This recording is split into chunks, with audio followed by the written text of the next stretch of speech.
Saudara-saudari, kita patut bersyukur kepada Tuhan karena Ia terus menarik banyak orang untuk beriman kepadanya. Gereja Katolik Santo Silvester Bali bersyukur kepada Tuhan karena pada tahun ini, tahun 2024 ini, ada sejumlah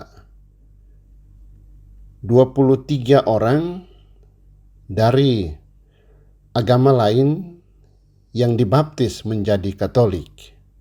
Ada yang dari Islam, dari Buddha, dari Hindu, maupun dari Kristen Protestan yang akhirnya memutuskan untuk dibaptis menjadi orang Katolik. Pembaptisan di Gereja Santo Silvester tahun ini dibagi dalam 2 gelombang. Yang pertama, pada bulan April ada 12 orang yang dibaptis, dan yang kedua pada tanggal 30 Agustus 2024 ada 11 orang yang dibaptis, ditambah dengan 4 orang yang dulu sudah dibaptis dan mereka menerima komuni pertama.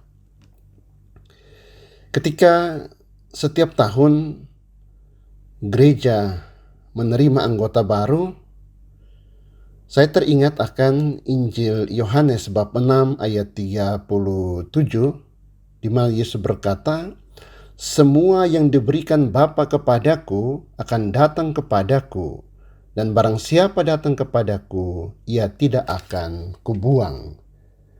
Demikian juga pada ayat 44, Yohanes bab 6 ayat 44, Yesus berkata, "Tidak ada seorang pun yang dapat datang kepadaku jikalau ia tidak ditarik oleh Bapa yang mengutus aku, dan ia akan kubangkitkan pada akhir zaman."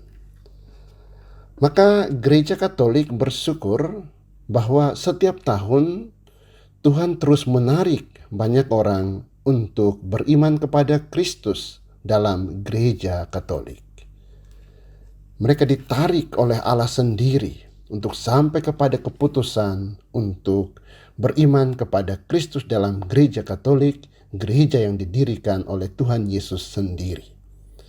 Maka ketika banyak pendeta, misalnya pendeta Deking Gadas, pendeta Muliwali, atau yang dikenal dengan pendeta MIM, ketika mereka terus menyerang gereja Katolik dengan berbagai macam dalih, menolak paus, seolah-olah ajaran mereka yang paling benar.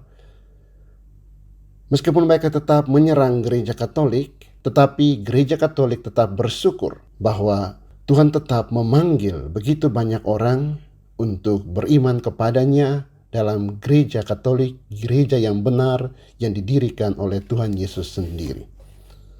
Tentu pernyataan ini tidak akan diterima oleh mereka. Mereka tidak pernah mengakui bahwa gereja yang benar yang didirikan oleh Tuhan Yesus sendiri adalah gereja Katolik.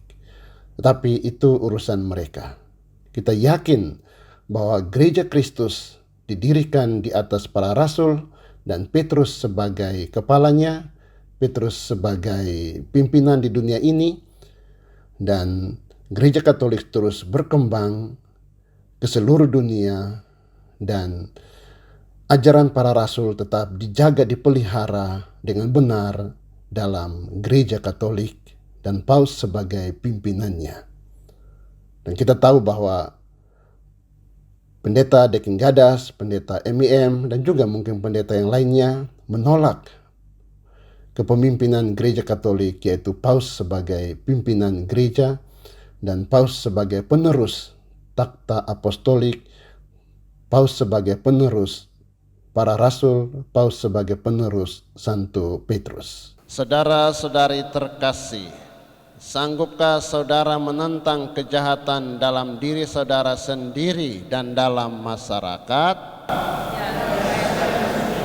Sanggupkah saudara menolak godaan-godaan setan dalam bentuk tahayul, perjudian, dan hiburan yang tidak sehat? Sanggupkah saudara berjuang melawan segala tindakan dan kebiasaan yang tidak adil dan tidak jujur dan yang melanggar hak-hak asasi manusia? Pengakuan iman saudara-saudari, percayakah saudara akan Allah Bapa yang Maha Kuasa, pencipta langit dan bumi? Percayakah saudara akan Yesus Kristus putranya yang tunggal Tuhan kita, yang dilahirkan oleh perawan Maria, yang menderita sengsara, wafat dan dimakamkan, yang bangkit dari alam maut, naik ke surga dan duduk di sisi kanan Bapa? Percayakah saudara akan Roh Kudus, Gereja Katolik yang kudus, persekutuan para kudus, pengampunan dosa, kebangkitan badan dan kehidupan kekal? Inilah iman kita, inilah iman gereja yang kita akui dengan bangga dalam Kristus Yesus Tuhan kita. Dalam iman inilah saudara-saudari akan dibaptis. Theodorus Iwayan Pandehesti Prananta, aku membaptis engkau dalam nama Bapa dan Putra dan Roh Kudus. Mikael Aditya Damaris, aku membaptis engkau dalam nama Bapa dan Putra dan Roh Kudus. Kita bersyukur kepada Tuhan karena pada sore hari ini saudara-saudari kita telah menerima rahmat sakramen baptis di Gereja Katolik Santo Silvester Pecatu, Bali. Semua kalian bertumbuh dalam iman dan Tuhan tetap menyertai dan memberkati dalam seluruh perjalanan hidup kalian. Akan diwakili oleh Lili mau mengungkapkan perasaan mereka dalam penerimaan sakramen baptis dan komuni pertama pada sore hari ini. Terima kasih Romo. Perasaan saya pada malam hari ini sangat terharu, berbahagia dan bersyukur karena sudah dibaptis dan menerima komuni pertama. Dan saya ucapkan terima kasih untuk Romo Alphonse, Pak Alex, Ketua KBG dan teman-teman dan adik saya yang pada malam hari ini hadir. Semoga kita semua berbahagia dan Tuhan Yesus selalu memberkati kita. Amin. Saya sangat bersyukur dan bersuka cita, perasaan yang tidak terbatas karena karunia Roh Kudus yang dihadirkan dalam hidup saya. Berkat pengajaran selama 1 tahun dari Romo Alphonse, Pak Alex, dan kehadiran orang tua baptis, orang tua saya dan calon saya memberikan saya dukungan bahwa menjadi saksi Kristus itu memang merupakan awal yang sukacita dan tidak boleh dihentikan hanya di situ saja. Semoga apa yang sudah kita pelajari dan sudah kita rasakan hari ini akan terus bertumbuh setiap hari. Terima kasih. Profesiat, tepuk tangan untuk semuanya. Semoga Tuhan menyertai dan memberkati semua. Semoga Allah Bapa terus menarik banyak orang untuk beriman kepada Kristus dalam Gereja Katolik. Kita mengucapkan profesiat selamat kepada 11 orang yang baru menerima sakramen baptis sekaligus komuni pertama, ditambah dengan 4 orang, maka 15 orang yang menerima komuni pertama. Semoga kalian bertumbuh dalam iman, terus setia akan Kristus dalam Gereja Katolik, dan Tuhan Yesus senantiasa menyertai dan memberkati kalian semua. Berkah dalam.